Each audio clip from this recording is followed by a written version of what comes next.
"You will stay in the East Wing," the Duke ordered, until he discovered she was the true heir to his legacy. A true story. England, 1882. Nobody warned her that the carriage ride to Ashwood Estate would take 4 hours. Nobody warned her about the cold either. The kind that soaks through your coat and settles into your bones before you even step out. But the woman who arrived at the iron gates of Ashwood that October morning had stopped expecting warnings a long time ago. She had learned, mostly the hard way, to simply arrive and figure things out from there. Her name was Nora Voss. She was 26 years old, thin-shouldered, with dark eyes that took in more than they let on. She had been hired as a paid companion to the Duchess of Harrowfield, an old woman who, by all accounts, was unwell and not expected to see the spring. Nora's job was to sit with her, read to her, keep her calm. It was not glamorous work, but it was work, and Nora needed it badly. She had one small trunk, one good dress, and a sealed envelope that her mother had pressed into her hands the night she died, 2 months earlier, with the words, "When the time comes, you will know where this belongs." Nora had not yet understood those words. She probably should have thought about them more carefully before walking through those iron gates. The estate was enormous. There was no other word for it. The kind of house that makes you feel very small without meaning to. All gray stone and tall windows and perfectly trimmed hedges that looked like they had never known a single unruly leaf. A butler opened the front door before she even knocked, which told her everything about how this household was run. She was shown into the entrance hall to wait, and she waited. For almost 20 minutes, alone, among marble floors and a chandelier that probably cost more than everything she had ever owned combined. Then he appeared at the top of the staircase. The Duke of Harrowfield, Edmund Ashwood, was not what she expected. She had imagined someone older, softer, the kind of lord who had grown comfortable and round with years of good living. Edmund was none of those things. He was tall, dark-haired, somewhere in his late 30s, with the kind of face that gave nothing away. He walked down the staircase without hurrying, looked at her, the way you might look at a piece of furniture being delivered to the wrong room, and said, "You will stay in the East Wing. Meals will be sent up to you. You are not to wander the house without permission. Is that clear?" It was not a question. Not really. Nora held his gaze for exactly 1 second longer than was considered polite. "Perfectly clear," she said. And that was that. The East Wing was cold. That was the first thing she noticed. Not October cold, the kind of cold that comes from a room that has not been lived in for years. The curtains were heavy and smelled of dust. The fireplace worked, but barely. The mirror above the writing desk had a crack running from corner to corner, which Nora chose to think of as character rather than neglect. She unpacked her trunk slowly, hanging her good dress with care, setting her mother's envelope on the bedside table where she could see it. She was not ready to open it, not yet, she told herself. Just do the job. Go to the old Duchess, sit with her, be kind, collect your wages, leave in the spring. That is all this is. But things at Ashwood were never quite that simple. The Duchess, Lady Cecilia, was a small woman who had once been very beautiful, and still carried herself like she knew it. She was sharp in the way that very old and very intelligent people often are, not loud about it, just quietly accurate. On the first morning, she watched Nora arrange her medicine bottles and then said, without looking up, "Your mother." What was her name? "Clara," Nora said. "Clara Voss." The old woman went very still. Not the stillness of someone who has not heard you, the stillness of someone who has heard you very clearly and needs a moment before they can speak again. "And her eyes," she said finally. "Were they dark? Like yours?" "Yes," Nora said, a little confused. "Exactly like mine." Lady Cecilia nodded, just once, and turned back to her window. She did not explain herself, and Nora, being Nora, did not push. The Duke was a different matter entirely. He was rude, not in a dramatic way, but in the quiet, exhausting way of someone who has spent so long being in charge that he has completely forgotten how to speak to people as equals. He gave instructions, he made pronouncements, he did not ask. Nora tolerated this for exactly 2 weeks. It was a Tuesday when she finally said something back. They crossed paths in the corridor near the library, an accident on both their parts, and he made a passing comment about one of his tenant farmers, A man named old Mr. Hart, whose roof had been leaking since summer. The Duke said the man should have fixed it himself, or found better lodgings. Nora stopped walking. Mr. Hart is 64 years old, and his wife is ill, she said. He has worked that land for 30 years. If the roof is leaking, it is the estate's responsibility. The Duke looked at her the way you look at someone who has just said something completely unexpected, in a language you thought you understood. "I beg your pardon," he said, very slowly. "I am sure you do," Nora said pleasantly, and kept walking. She half expected to be dismissed on the spot. She was not. And 2 days later, she noticed through the window that a work crew had arrived at the Hart farm. She said nothing about it. She did not need to.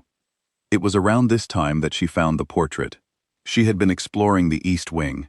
There was not much else to do in the evenings, and in a side room used mostly for storage, behind a stack of old furniture covers, she found a painting. A large one, wrapped in cloth and propped against the wall like something that had been hidden rather than simply stored. She unwrapped one corner, enough to see the face, and her heart did something very strange. The woman in the portrait was not her. She knew that. The dress was from decades ago, the setting was different, the whole style of the painting was old, but the face, the dark eyes, the angle of the jaw, the way the woman seemed to be looking at you with quiet assessment, it was close enough to make Nora's hands go cold. She covered it back up. She went to bed. She did not sleep well. Lady Cecilia got worse in November. The doctor came more often. The house got quieter. And one gray afternoon, the old woman called for 2 people at once, Nora and the family solicitor, a quiet man named Mr. Aldridge, who arrived with a leather briefcase that he held very carefully, the way people hold things that matter. The Duke was not called. That alone should have told Nora something. Lady Cecilia waited until Mr. Aldridge had settled, until Nora was seated close enough to hold her hand, and then she said, "I am going to tell you something that I have kept hidden for 30 years. I am telling you now, because I am running out of time, and because the truth has a way of surviving us whether we like it or not." She took a slow breath. "Your mother Clara, she was not born Clara Voss. She was born Clara Ashwood. She was the eldest daughter of my husband, conceived before our marriage, by a woman he never spoke of publicly. When she was born, he sent her away. He gave her to a couple named Voss, and told them to raise her as their own. He gave her a different name and a different life, and pretended she had never existed." Nora did not say anything. The room was very quiet. "I knew," Lady Cecilia said. "I found out 4 years into our marriage, going through his papers. I confronted him. He told me to let it go. I never did. I kept every document, the birth record, the letters, the agreement with the Voss family. Every single one." She looked at Nora very directly. "That makes you, my dear, the eldest blood heir of the Ashwood line. And by the original estate charter, written before Edmund's grandfather changed everything, the eldest heir of any branch, legitimate or not, carries prior claim to this estate." Mr. Aldridge opened his briefcase. He laid the papers on the bed, one by one, a birth certificate, a baptismal record, letters, a legal charter, each one carefully preserved, each one damning and undeniable. Nora stared at the name on the birth certificate for a long time. Clara Ashwood, born 1856, her mother's real name. She told the Duke that same evening. She could not see a reason to wait. Lady Cecilia was fading, and this was not the kind of news that should arrive second-hand through a solicitor. She found him in his study. She placed the documents on his desk without saying anything first, and watched him pick them up. He read in silence. The fire in the grate crackled. Outside, the wind was picking up. He read everything twice. He put the papers down. He did not shout. He did not accuse her of anything. He just sat very still, and for the first time since she had arrived at Ashwood, he looked like a man who did not know what to do next. "How long have you known this?" he asked. "About 3 hours," she said. He looked at her. "And what is it you want?" It was a fair question. She thought about it honestly. "Right now?" she said. "I want to go sit with your mother.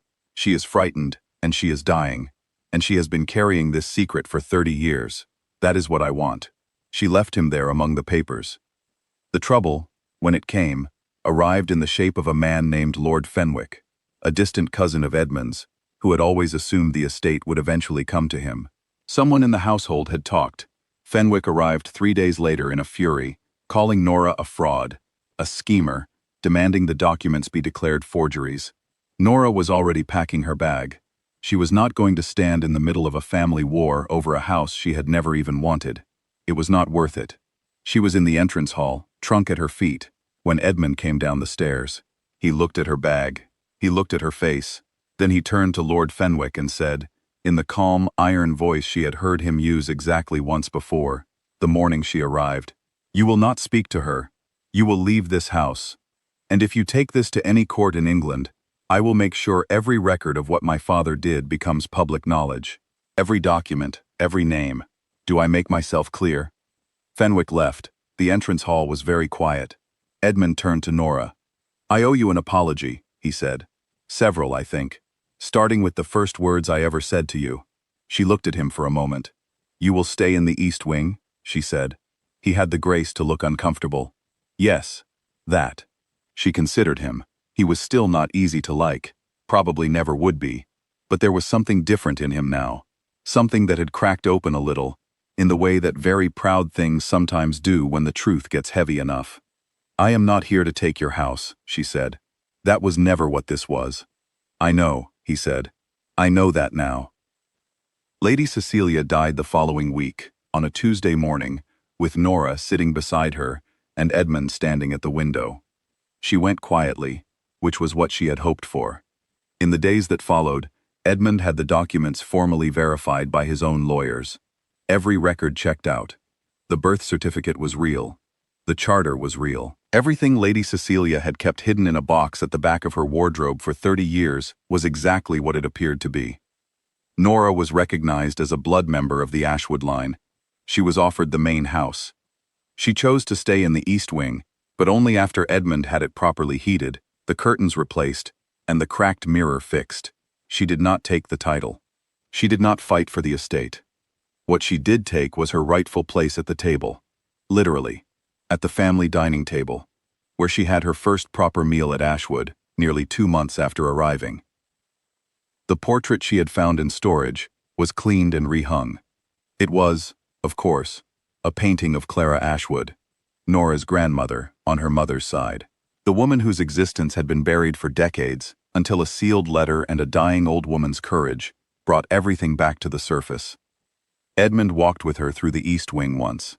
After all of it was settled, he was quieter than usual, which was saying something, since he was not a loud man to begin with.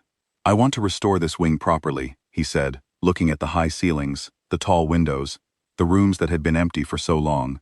"It should not have been left like this." "Most things that get pushed out of sight end up that way," Nora said. He was quiet for a moment. "Yes," he said.